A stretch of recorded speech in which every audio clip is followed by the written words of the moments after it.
ये भाई गया भाई मेरा। কি দাদা, এটা ঘাটাল না কোথায়?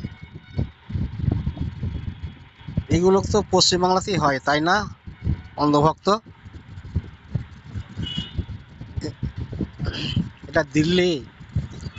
দিল্লির রাস্তার অবস্থা দেখুন। অন্ধভক্ত দেখতে পাচ্ছেন?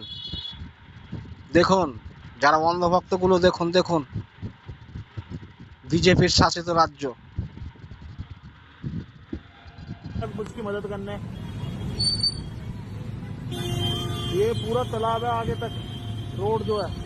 और एक पीछे से देख लो भाई, ये हालत है भाई ये। কমেন্টে জানাবেন অবশ্যই অন্ধভক্ত, হ্যাঁ। শুধু পশ্চিমবাংলাতেই হয় না, উত্তরাখণ্ড, দিল্লি, রাজস্থান, ছত্তিশগড়, মধ্যপ্রদেশ, উত্তরপ্রদেশ, সব জায়গায় হয়, বুঝলে অন্ধভক্ত। রাজনীতিটা একটু কম করো। ये देख लो मयूर विहार फेज 2 में, ये NH 24 है, यहाँ पे जाम से बुरी हालत है। और ये भाई देखो